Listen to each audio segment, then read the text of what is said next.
अरे ज्या कोरोनाच्या काळामध्ये स्वतः उद्धव ठाकरे साहेब मरणाच्या दाढत होत आणि देखील पेता येत नव्हतं, अशा या नीच माणसाने नामर्दाच्या औलादीने या उद्धव साहेबांना धोका दिला। अरे मर्द जर गडीपणा असताना तर आमने सामने लढाई केली असती। तुम्हाला अंधारामध्ये तुम्हाला गुजरात आणि गुवाहाटीला जावं लागलं नसतं। त्याला मर्द लागतो, मर्द भिडायला।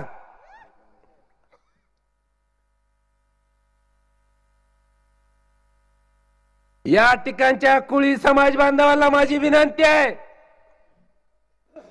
अरे जळगाव मध्ये जवळपास 20 दिवस झालं उपोषण चालू होता। अरे हे आमदाराचं काय कान फुटलेत का? चॅनलवाली सगळे आणली ती का नाही? आहेत ना? जर बातम्या नाही लागल्या तर तुमच्या स्टेजवरचं काय खरं नाही। कळलं पाहिजे त्यांना पण की आम्ही देखील तुम्हाला उचलून आपटू शकतो।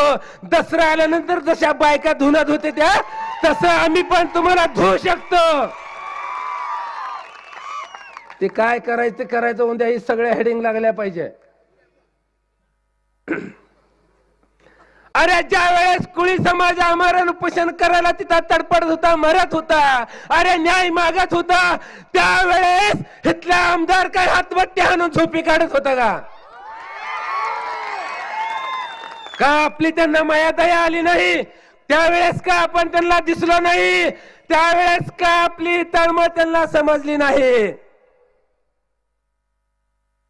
तुम्हाला वचपा येजा मुदला सगळं काढायचा आहे। अरे ज्या उद्धव साहेबांना हे धोका देऊ शकते, अरे तुम्ही आम्ही काय चीज आहे त्याला माहित झालंय। आता तर 50 खोके आले ते आणि परत समजलं हेलिकॉप्टर मधनं इकडून तिकडून निवडणूक जाहीर व्हायच्या अधिकार हे निवडणूक आयोग तर तुम्हाला माहिती आहे। आता इथलं कसं आहे मला माहित नाही, पण गेल्या वेळेस सरकार पडल्यानंतर जी निवडणूक आयोग होता ती मोदी आणि शहाच्या घरी भांडी घासण्याचं काम करत होता। अरे त्यावेळेची परिस्थिती डोळ्यासमोर आणा। महाराष्ट्रात अशी एक जात शिल्लक राहिली नाही, एक माणूस शिल्लक राहिला नाही की उद्धव साहेबांना राजीनामा दिल्यानंतर त्याला वाईट वाटलं नाही, त्याच्या डोळ्यात पाणी आलं नाही। हे आता विसरून जाता कामा नये। त्या माणसाला त्याला नाव घेतल्यावर टोचतंय, सारखं पोलिसांना फोन करतोय, गुन्हा दाखल करा, गुन्हा दाखल करा, अरे का तुझी फाटती एवढी? काय रे आता तुझ्या हातात तो आमदार होता म्हणून, मंत्री होता म्हणून पोलिसांवर आमच्या दबाव आणत होता? येऊ दे आमचं सरकार, दावतो तुला इसका। आता तुम्हाला सांगतोय याला काही करून गाडायचंय, पाडायचंय। त्याला असं गाडा, असं पाडा की निवडणूक लढवायची तलफ होता कामा नये परत।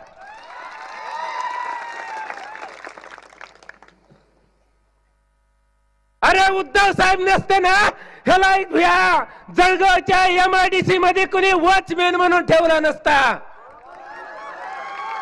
अरे आमच्या उद्धव ठाकरे साहेबांना तुला महाराष्ट्राची ओळख दिली। तिकडं गायबानी ती कोंबडी चोर, इकडं पानटपरीवाला। अरे काय ह्यांची अवकात होती? अरे ह्यांना उचलून घेतलं राजा हो, स्वतःच्या भावासारखं, स्वतःच्या मुलासारखं। त्या मातोश्री मध्ये त्यांना मान सन्मान दिला। यांच्याकडे नीट मोटरसायकल सायकल नसायची, अरब करोड रुपये यांनी कुठून कमवला रे? कुणाला घोडा लावला, कुणाची घरं जाळली, काय विकास केला माती? अरे मी यात होतो, 2 तास लागले इथं यायला। पुढची गाडी गेल्यानंतर मागे ब्रेक लागायची वेळ आली की रस्ता दिसत नव्हता फपुटा उडल्यानंतर। मग कोणतर म्हणलं 5,000 7,000 10,000 करोड निधी आणला। काय रे तुमच्या चुलीत घातला काय? निधी आणला तर विकास कुठे केला? 5,000 7,000 10,000 करोड निधी आणला. काय रे तुमच्या चुलीत घातला काय? निधी आणला तर विकास कुठे केला?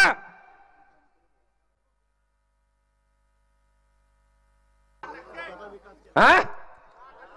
अरे 10 नाही येड्यानो, चक्रमान 10% नाही 100% हडप केले त्यांनी. फक्त पांढरी कागद काळी वाटोळ केलं राजकारणासाठी. पण आप्पा तुम्हाला असं करायचं नाही. आईला त्यावेळेस पण फाटली होती टर टर टर, आता पण फाटली का? आईला त्यावेळेस पण फाटली होती टर टर टर, आता पण फाटली का? तसा कोळ्याचा दराराच आहे म्हणा. काय रे कशाला आणून ठेवतोय असं? तुला येडायस का तो? असले 100 नोटीस रोज घेऊन फिर लागलो संघ. अरे नोटीस द्यायची होती कधी? गद्दारी केली त्यावेळेस. नोटिसा द्यायच्या होत्या कधी? महाराष्ट्राच्याने वाटोळ केलं. उद्धव साहेबांना सत्तेवरनं खाली फेकलं त्या 50 खोकेवाल्याला. आणि तू 3दा पोलिसांची नोटीस काय मला दावतो रे? डोक्यावर तुझ्या परिणाम झालाय का? काय रे मी काय गुन्हेगार दरोडेखोर आहे का? अरे ज्या दिल्लीतल्या 2 माकडांनी महाराष्ट्र लुटला त्यांना नोटिसा द्या रे. त्यांच्यावर ते गुन्हे दाखल करा. अरे आमच्या महाराष्ट्रातल्या आया बहिणींना युवक पोरांच्या हाताला काम मिळणार होतं. अशा लाख करोडच्या कंपन्या महाराष्ट्रात आलेल्या या भाजपवाल्यांनी मिंद्याने शिंद्याने त्या गुजरातला नेला. त्यांच्यावर गुन्हे दाखल करा.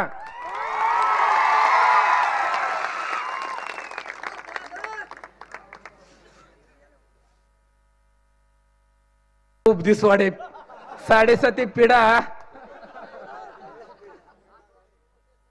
गेल्या वेळेस लय आग लागली होती, झोंबलं होतं. पण मी पण कच्च्या गुरुचं चेलं नाही, उचलून आपटू. थांबा.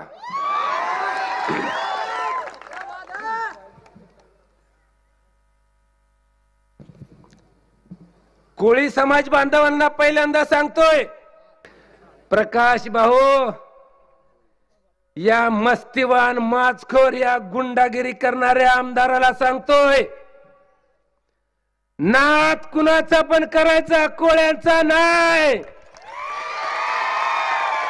ज्या प्रकाश कोळीला तुम्ही मारहाण केली आहे, कोळ्याच्या पोरानं तुम्ही वाल्या कोळ्याची औलाद असाल तर सांगून ठेवतो, ही गुलाबाचा परत बेना या मतदारसंघात उगवता कामा नये.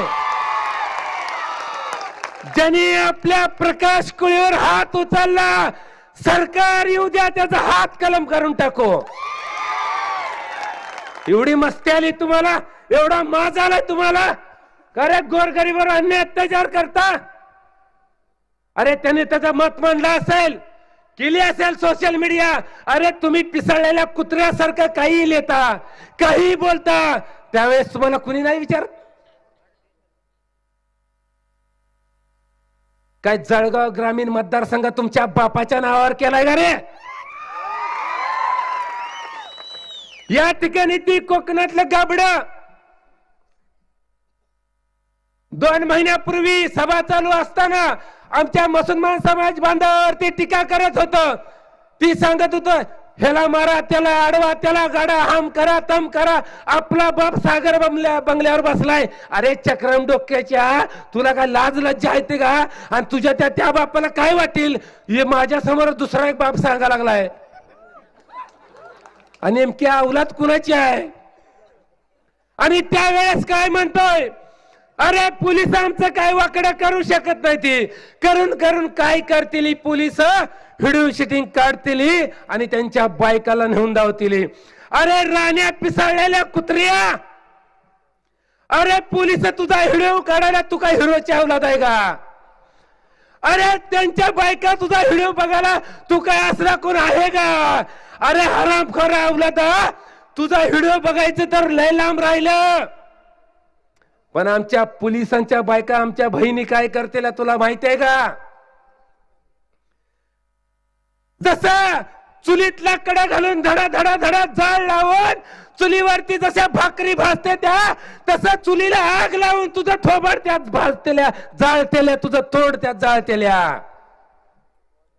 काय झाले वेळ झाला काय कशा आईच्या गावात ट्रॅक्टर रे. अरे ह्या निवडणूक आयोगानं महाराष्ट्राचा सत्यानाश केला वाटोळ केलं आणि त्याचीच तुम्ही आम्हाला भीती दावते का.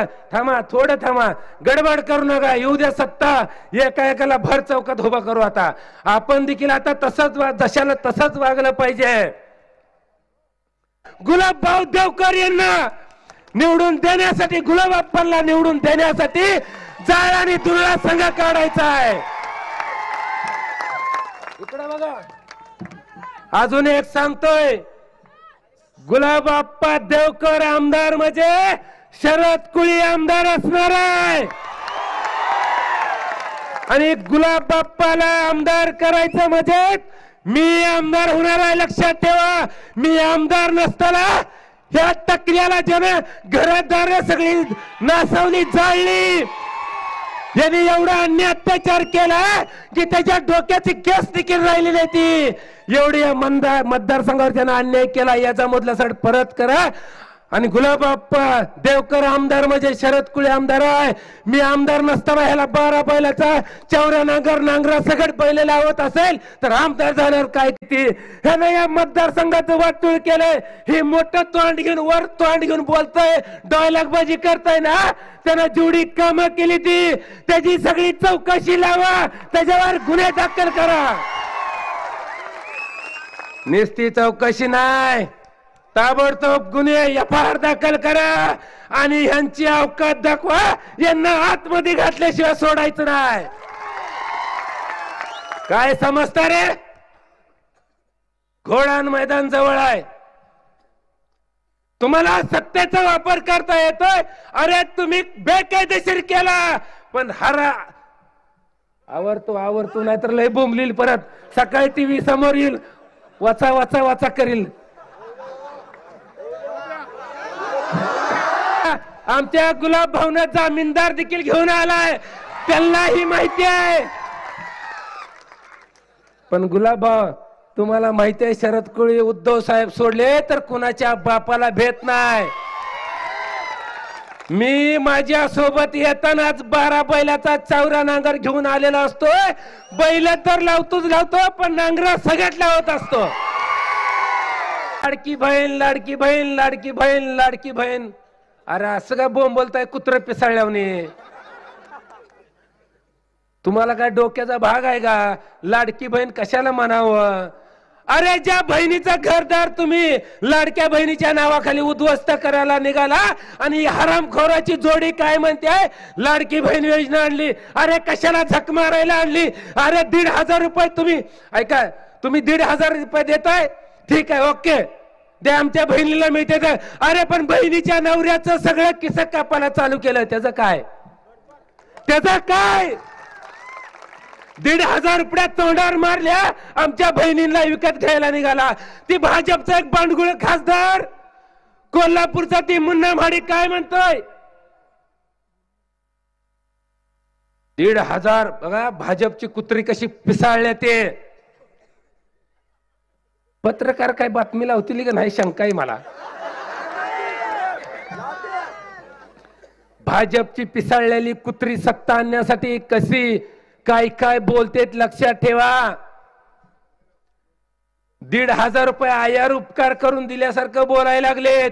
जणू काय एकनाथ शिंदेचं घरदार विकलंय आणि आपणाला पैसे देतय. तिकडं त्या कोकणातनं सगळ्यावर वाळून फेकलेलं ती टरबुजा बाई सारखं साडी घालून रातभर बोंबलत हिंडून हिंडून सरकार पाडलं. आणि बायको म्हणते आमचं त्यांनी ना साडी घालून जात होतं कशाला झक मारायला महाराष्ट्राचं वाटोळ केले की.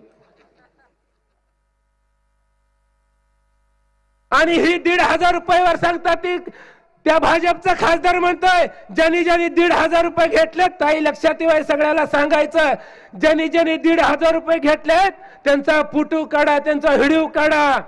आणि ज्यांनी ज्या बायकांनी मतदान केलं नाही त्यांची नावं सांगा, त्यांना बघून घेतो.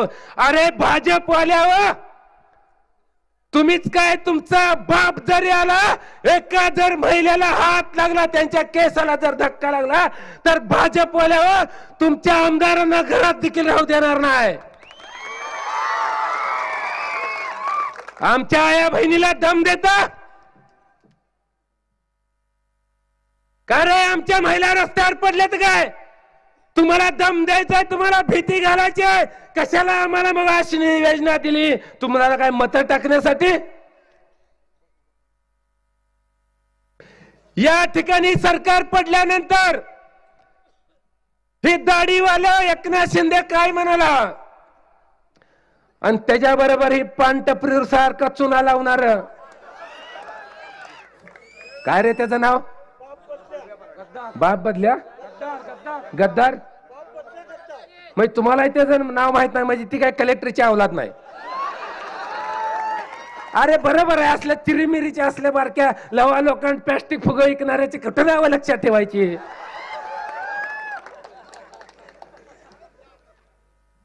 अरे तिकडं हिंदुत्वाच्या मुद्द्यावर सरकार पडलं असं सांगतात. अरे हरामखोरानं तुम्हाला एवढा हिंदुत्वाचा पुळका आला का?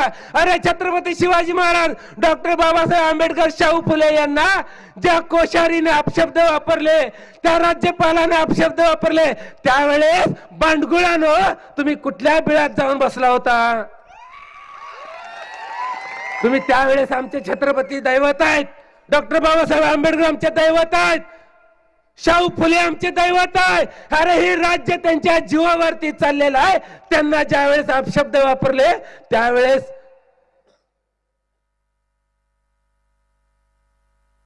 कुठं गेला होता का? तुमच्या तोंडात त्या फडणवीसांनी बोळ कोंबलं होतं. तिकडा ती कोकणातलं गाबडा खालून वरून जर माप घेतलं 3.25 साडेतीन फूट भरतय. गाबडा कुणाची पोटची औलाद आहे माहितच नाही. अरे ती दिसतं नेपाळ सारखं, पण नाव लावलंय दुसऱ्याचं, आणि त्याला डीएनए टेस्ट करायचा नाही लाद लागलाय. सारखं मत डीएनए टेस्ट करा, डीएनए टेस्ट करा. अरे डीएनए टेस्टच करायचंय का औलाद? या डीएनए पहिली तुझी टेस्ट कर, तुझ्या बापाची कर.